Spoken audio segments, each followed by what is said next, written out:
오늘 말씀은 에베소서 1장 3절에서 5절 말씀입니다. 함께 봉독하도록 하겠습니다. 찬송하리로다 하나님 곧 우리 주 예수 그리스도의 아버지께서 그리스도 안에서 하늘에 속한 모든 신령한 복을 우리에게 주시되 곧 창세 전에 그리스도 안에서 우리를 택하사 우리로 사랑 안에서 그 앞에 거룩하고 흠이 없게 하시려고 그 기쁘신 뜻대로 우리를 예정하사 예수 그리스도로 말미암아 자기의 아들들이 되게 하셨으니 아멘. 지난 시간에 신령한 복에 대해 이야기하였습니다. 지난 시간에 나눈 복이 창세전부터 나와 여러분을 예정하시고 하나님께서 선택하신 그 하나님의 선택에 대해 이야기하였습니다. 그리고 성경을 통하여 계속해서 이 선택을 말씀하셨다는 것. 요한복음 15장 16절에 너희가 나를 택한 것이 아니요 내가 너희를 택하여 세웠나니. 그리고 성경 곳곳에 두려워하지 말고 놀라지 말라. 내가 너와 함께 함이라. 내가 너를 도와주리라. 너의 이름을 내 손바닥에 새겼노라. 그리고 너는 내 것이다. 내가 너를 낳았다.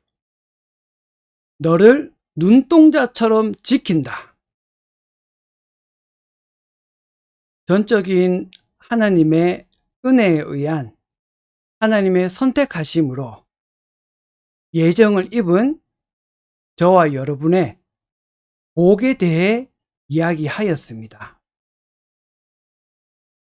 두 번째 신령한 복, 오늘 함께 나눌 복은 바로 죄사함입니다.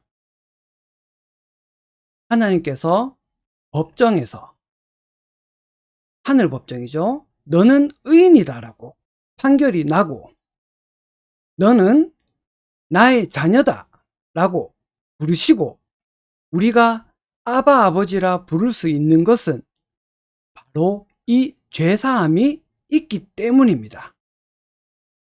우리는 그리스도 안에서 그의 은혜의 풍성함을 따라 그의 피로 말미암아 속량 곧 죄사함을 받았느니라. 오늘 본문의 7절 말씀입니다. 예수님께서 모진 고난 받으시고 십자가에서 저와 여러분의 죄를 대신해 십자가에서 피 흘려 죽으심으로 말미암아 저와 여러분의 죄값을 치루어 주셨습니다. 저와 여러분의 죄를 없이 하였습니다. 그래서 흰 눈보다 더 희다고 말씀하여 주십니다.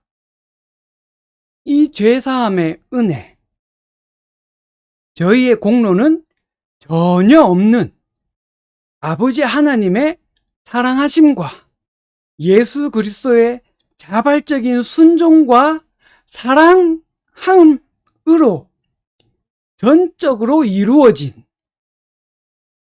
죄사함의 은혜.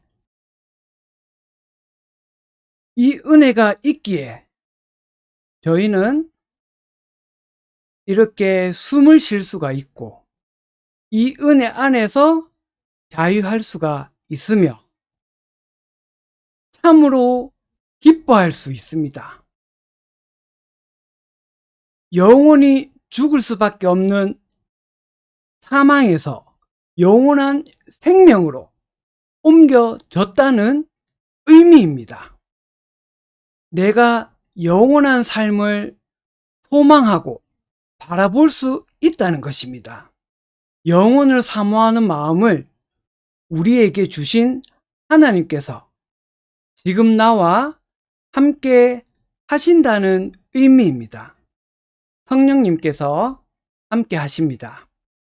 우리 삶의 인생의 의미가 하나님을 영화롭게 하고 하나님을 즐거워하며 하나님을 기뻐하고 하나님의 기쁨이 되는 것이 우리의 인생의 의미이자 목적일지인데, 하나님을 즐거워하고 이 땅에서 하늘의 시민으로 즐거워하며 살아가는 것, 이것이 죄사함에 대한 믿음과 확신이 없다면 저희가 하나님을 온전히 즐거워하며 찬양할 수가 있을까요? 아마 힘이 들 줄로 압니다. 다윗도 시편에서 이렇게 고백을 했습니다. 주의 손이 나의 영혼을 누르나이다 라고. 제 이야기를 잠깐 하면, 제가 제대 후에 큰 은혜를 받고 근 일주일에서 9일 정도, 정확하게 며칠인지는 생각이 안 나는데 10일은 안 되었던 것 같아요. 교회에서 회개기도 하면서 넓은 예배당이 있었거든요. 무릎 꿇고 기도할 수 있는 가루로 된 넓은 기도실이 있었어요. 예배당, 예배실. 그렇게 하나님 앞에 엎드려서 회개기도하고 눈물이 마르지 않더라고요. 눈물이 저절로 막 절로 나오면서 통성이 아니라 통곡하면서 회개하고, 그렇게 매일 2시간씩 회개하며 기도하는데 근 10일이 이르도록 제 마음에서 용서함 받았다는 이런 믿음이 생기지가 않더라고요. 마음이 좀 답답하고 그랬어요. 이런 경우에 저 같은 이런 경험을 하신 분들은 마음이 어려울 수 있습니다. 그 당시에 제가 십자가의 은혜인 죄사함의 은혜를 제가 다 알지 못하고 믿지 못했기 때문에 저희 마음이 그러하였던 것인 거예요. 죄사함에 대한 믿음과 확신을 주시는 분도 성령 하나님이십니다. 우리가 해야 할 것은 겸손한 마음으로 아버지께 기도하며 말씀을 통해 이 죄사함의 은혜를 알아가고 그 안에서 예수 그리스도의 그 크신 은혜로 인해 온전히 누리는 데까지 나아가는 것일 줄로 압니다. 죄사함을 받으셨습니까? 라고 물어보면 대부분은 그렇습니다 라고 대답하실 것입니다. 그러면 여러분의 삶은 변화되었습니까? 라고 물어본다면 어떠신가요? 죄사함의 은혜는 나를 거듭나게 하며 새롭게 하는 은혜입니다. 이 은혜는 능력이 있습니다. 죄사함의 은혜는 십자가 은혜인데, 십자가의 은혜는 우리의 삶을 바꿀 수 있는 능력이 있는 은혜입니다. 이전에 나는 십자가 앞에서 죽고 예수로 사는 인생입니다. 제가 20대 때 21, 교회 전도사님과 청년들과 고등학교 운동장에서 토요일마다 한 번씩 축구를 했었어요. 그때 상대팀이 매너가 좀 부족하게 그렇게 경기를 했었습니다. 저희가 다들 마음이 좀 안 좋았죠. 거기서 이렇게 좀 이렇게 남자 형제들 경기하면 또 경쟁심도 생기고 그런데, 또 상대가 매너 없이 행동을 하니까 저희도 마음이 좀 그랬었어요. 그 경기가 끝나고 쉬고 있는데 전도사님이 그러시더라고요. 우리가 예수님 때문에 참는다, 이렇게 말씀하시더라고요. 예수님 믿고 변화되었으니 예수님 믿기 전과 다르게 행동해야죠. 라면서 그렇게 이야기하시더라고요. 우리 좋게 좋게 참고 이렇게 정리하고 웃으면서 그렇게 갑시다. 라고 변사님께서 그렇게 이야기를 하셨었어요. 전사님이 운동도 되게 잘하시고 예수님 믿기 전에는 한 성격 하시는 그런 분이셨을 것 같았었거든요.